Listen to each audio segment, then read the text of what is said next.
Good afternoon. My name is Richard with Universal Imaging, and today we are going to be reviewing the E2V ultrasound platform manufactured by Sonoscape. The E2V unit is designed to be a portable unit, meaning you could take it from office space to office space or room to room. And it's nice because it has a very large 15-inch monitor, a standard numerical keyboard, an internal battery that will allow you to run for approximately an hour and a half unplugged, 2 storage locations for up to 2 transducers built onto the machine, carry handle, and a flexible or angle adjustment on the monitor. So if you're standing up, you can angle the monitor up towards you. If you're sitting down, you could push it down closer so it's more angled down towards your eyesight. The keyboard itself will fold up when you're in the storage position and lock in place, but most people leave it open on top of a cart so that it's always ready to go. On the left hand side of the machine, we have an HDMI port which allows you to connect to an external monitor, multiple USBs so you could transfer images or settings to a USB and then into a computer, along with a network jack that allows you to plug a network cable directly into the machine. Now, if you don't like the idea of plugging a physical cable into the machine to get connected to your hospital network, then the system does come with internal Wi-Fi, so you can hook it up wirelessly in the hospital. And that will allow you to not only send the images that you acquire from the machine into a storage solution, perhaps maybe the same program that you're using to manage your x-rays. A lot of the ultrasound images here will transfer into that program, so everything is all one place, making it easy to go back and review studies. But you can also use it with a function called DICOM work list, which that you may or may not have in your hospital. That ultimately allows you to order the procedure from one of your computer terminals, and then the patient information would automatically be recorded on the screen for you, so you don't have to type in anything. So that kind of goes over the general physical attribute of the machine. Again, 15-inch monitor, hour and a half battery, integrated Wi-Fi, along with 2 storage locations for your transducers. The 2 most popular probes for this machine are going to be the microconvex, which is this guy here.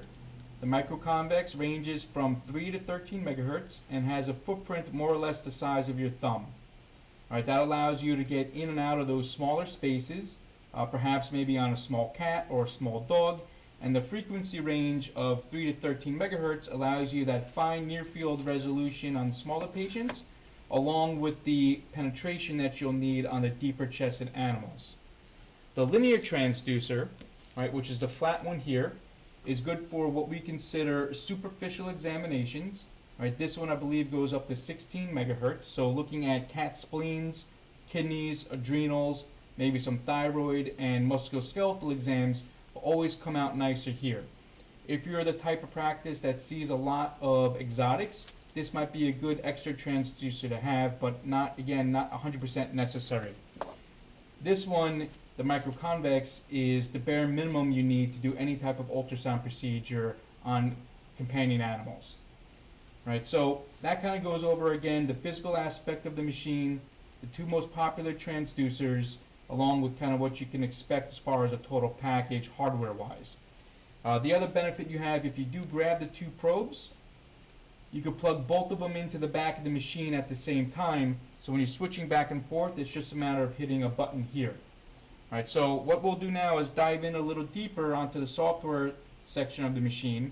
And to do so, I'm going to zoom in with the camera here and then angle down so we can go ahead and get a little bit more of the buttons visible on the screen. All right, let me just move this over a tiny bit. There we go. And then I'll angle this down just a tiny bit more there. All right, it's good enough. So here we have the actual monitor display up on the top and then the physical keyboard down at the bottom. And I'm going to take you through what's going to be required or needed to go ahead and perform a full examination, right? As far as entering the patient information in, starting the examination through a custom preset, some general functions as far as the knobs would go on the machine, and then closing out the study and sending it over to your storage computer. So first, this is the patient ID page. I'm going to go ahead and use the mouse cursor here to follow along. Right, we're going to have the work list section here, which is going to be whether or not you have that capability of ordering the examination through your terminal. If you do, you will click work list, and here the machine is going to be looking for a server or a file on a server saying, hey, what was ordered for the day? In this case, I don't have that hooked up, but anything you order would be popped up here. Then all you would do is click on it, and then start your examination by hitting the button down below to start the exam. All right, for purposes of the demonstration, we're just going to go ahead and enter that manually. So here, I'm going to come up to the ID. You enter in whatever the ID number is for the patient being scanned, the last name, and first name. All right, everything else is going to be completely optional as to whether or not you want to add it in there. Like here, you could add the different type of species, the animal type, and all of that. The second row, or in the middle of the machine, you're going to have the individual exam types. Most hospitals stick with abdomen, but we do have a full cardiac package and musculoskeletal package on the machine as well. So in this case, we can just start with abdomen.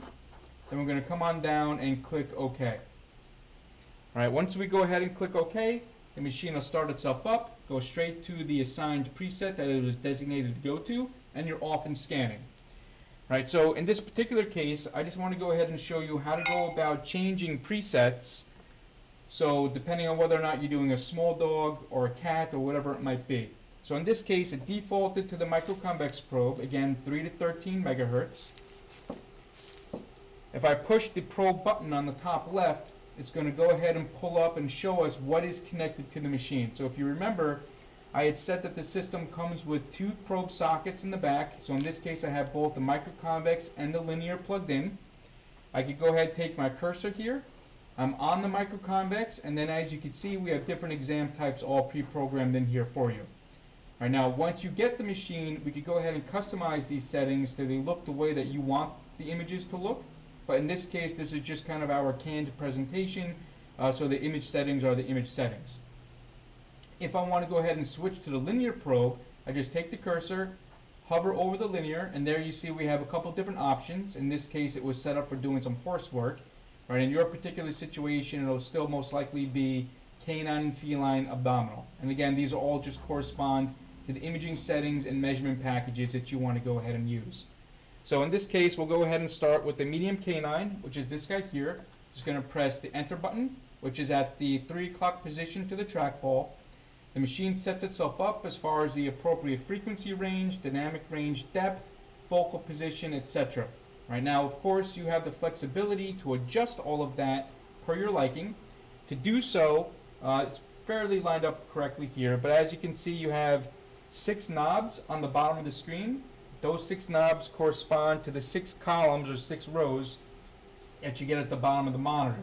So this knob is directly underneath this column. As you spin it, it makes the adjustment. Right? So anything that's highlighted in blue on that first row, right, is what's active. If for whatever reason I want to get to the second row just below it, I push the middle of the button and it'll toggle back and forth between the top row and the bottom row of that column. Right, so most people leave frequency at frequency. You can raise it up for your smaller patients. If you need more penetration, you spin it down. Right. The next control that you're going to have is your focal position, then your depth and gain. So your focal position is going to be on the right here. It says focus. You're just going to go ahead and move that kind of blue cursor up and down, and you want that to line up with whatever the anatomy is that you're scanning. So if you're looking at a spleen up at the top of the image, you're going to move it up to the top. If you're looking at a kidney a couple centimeters below it, you drop it down, and then a liver further down below that. Right? Once you have that set, you move the depth either deeper to see deeper into the patient, or more superficial to see the smaller structures larger on the screen. And lastly, you're going to have the gain control. Now, the nice part here is the gain control has a big auto symbol right in the middle of it. It actually says auto. If you press that, the machine automatically does the gain controls for you, so it balances out those brights and those dark levels. If you want the image brighter or darker as a whole, you just spin that knob to the right to make it brighter, or counterclockwise to make it darker. Now, I'm going to purposely raise the gain up so it's nice and bright. You also have fine TGC controls that allows you to adjust the brightness level at various depths on the screen. So if I say to myself, hey, the middle of the picture is too bright, I could go ahead and knock that down and darken that up, right? Or if it's too dark, I could push them up. So the TGCs represent the brightness level from the top of the image to the bottom of the image. And then the overall gain knob here represents the overall brightness. So I'm basically pushing those TGCs to the left or to the right, all in the same increments. All right, so that's kind of like the basic portion of doing what's called a two-dimensional ultrasound examination for the general abdominal exams that you would typically do. All right, so that would include everything from taking a look at liver, spleen, kidneys, adrenal glands, anything in the urinary bladder, performing procedural examinations such as cystos, chest taps, and all of that type of thing. All right, now, the next level or the next stage of ultrasound imaging is taking a look at blood flow. All right, so to accommodate that, or the way the machine does that, you have the color flow option here, which is included on the E2V. You go ahead, you push it down, and that's going to turn on the color Doppler ROI, or sample box, right? That's that green box that you see up at the top there. You can adjust the size of it by pressing the set button and just using the trackball to size that color box. So you can make it as big or as small as you want. Press set again, and then you can go ahead and move it to where you want. All right, so that's going to turn the color portion on. And then if you want more or less color displayed in that box, you're just going to spin that gain knob again.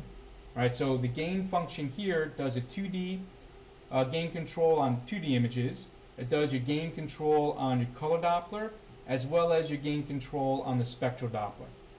All right, so you just spin that to the right for more color, or to the left for less color. Now here we're not scanning anything live, so it's not going to really record very much. To get out of anything, you just go ahead and push the B button. Right, B is kind of like your home base that turns everything off and gets you right back to your regular 2D image. Right, and then usually what most people want to do is go ahead and measure, label something to go ahead and record it. Right, you found something wrong, you want to go ahead and label it, measure it, and then record it into the system. So in that particular case, as you're scanning, you just press the freeze button. I could scroll back in time with the trackball. Right, so that's called your cine memory. It's kind of like a DVR setting. Right, if you want to measure something, you just press caliper. Brings up a generic caliper. Put the cursor where you want. You hit set, and then set again. And then if you notice, it puts the value at the top right corner of the screen. Roll the trackball, and it gives you another caliper. I could go ahead and perform another measurement. So in this case, let's pretend we're doing a long and short axis of the kidney. And it puts those two values on the top right corner of the monitor there. If I want to now label that as kidney, I'm just going to come and press annotation. Select any one of the annotations that you have here. Right, so in this case, pretend it's the right kidney. Position the label where you want on the screen. And then finally, you press the image button to go ahead and record it. Then as you can see there, it put a thumbnail of the recorded image on the top right corner of the system. If you're scanning live and you want to go ahead and record a video, all you do is press the cine function here above the image, and that'll go ahead and record a 3 to 5 second video clip for you, and just keep on putting those thumbnails down the right hand side. All right, now we've completed an ultrasound examination. We gathered our images that we wanted to record, we measured and we labeled. Now we want to go ahead and review them. Right, very simple. Push the review button. That's going to bring up the last couple images that we had stored. If I want to go ahead and rework an image, I double click it. Right, and this brings up the recorded video clip that I had just recorded in what's called a raw data format. So what that allows me to do is adjust my brightness levels at any given time. I could go back, remeasure, and relabel this video clip, take images out of it, or save over it.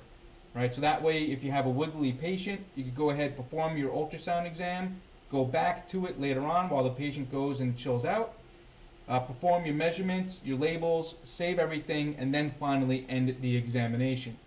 Right, so it's a little bit added workflow that you have available to you. A couple other neat things that you got. You have the needle visualization technology, which unfortunately only works on the linear transducer, to where it's a special software algorithm in the machine that makes that needle glow. Right, so sometimes that helps with FNAs, or doing any type of deeper biopsies that you may or may not want to do. All right. Now, if we completed the exam, we just simply hit the end exam button right here. That closes it out. It says, "Are you sure?" I'm going to say yes. Right, and then that will typically bring you back out to the patient ID page where you can start everything all over again. Right, now, the ultrasound unit comes with an abundance of internal storage. Right, so that internal storage allows you to keep your patients in the system. So if you have a repeat offender that keeps on coming in for rechecks, you could go ahead and go to your patient list. Right, you can find the examination, double click on them, and then here you can see that this particular one has 2 different examinations completed on them. If I double click any one of those, it'll go ahead and open up those images. All right, so I could go ahead and quickly review. Double click on any one of those and it'll reopen it so we could go ahead and evaluate. So here's a kidney taken with the linear transducer. This is actually a special mode that comes with the machine. It's a function called 2D plus CFM. And the reason why they call that is that on the right hand side you see the image with color Doppler, and on the left hand side is the same image without color Doppler.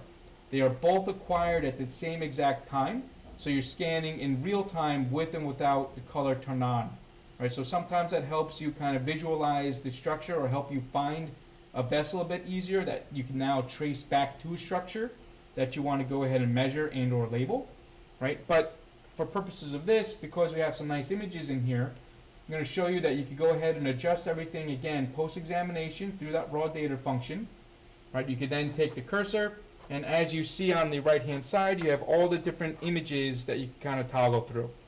Right, so you can toggle through the different sections.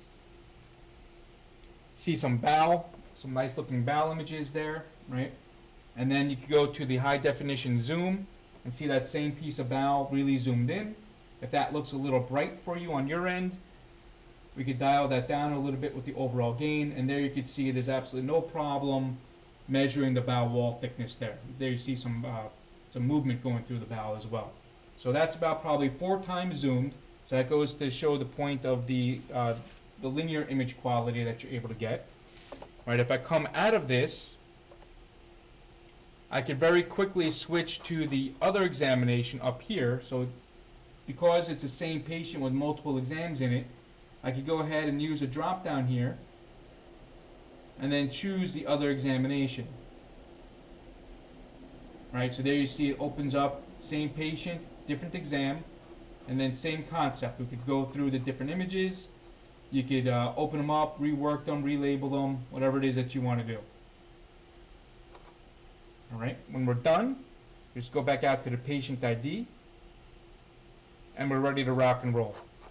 All right, but before we do that, let's say we go back into the patient list, and we say, hey, I'm going to double click this guy. I want to send this study to my server via DICOM. Right, so here you have the DICOM send function to where we can send this study over to your storage location, or if you have a preferred telemedicine vendor, we can go ahead and have it sent to them as well. So you can have a library of different locations built into the machine, so you can pick and choose who you want to transmit the studies to. So that's a part of the back end of the machine. We went over a lot of the front end. All right, again, the typical configuration is usually the machine, a probe, and then a basic cart to go along with it. The second transducer is completely optional, not necessary, but sometimes it is very nice to have, especially if you're looking at smaller cats and or ferrets, right? Or any type of pocket animal, or even if you want to do any type of thyroid examination, right? So again, a fully functional machine. It'll come with your cardiac measurements to measure ejection fraction, fractional shortening, along with your EPSS levels, as well as your aorta left atrium measurements that you're able to do. It has a complete cardiac measurement package in it. Right, same thing with the abdominal. Right, you could go into the abdominal measurement package and measure your kidneys, your liver, your gallbladder, everything, and it'll spit it out onto a very nice, simple to use report that you can then save as a PDF and put that into your practice medical record as well.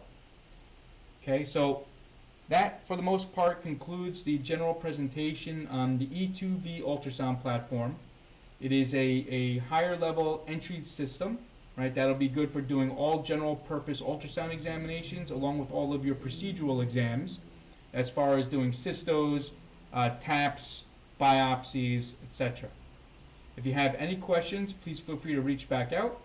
Again, my name is Richard with Universal Imaging. Thank you very much.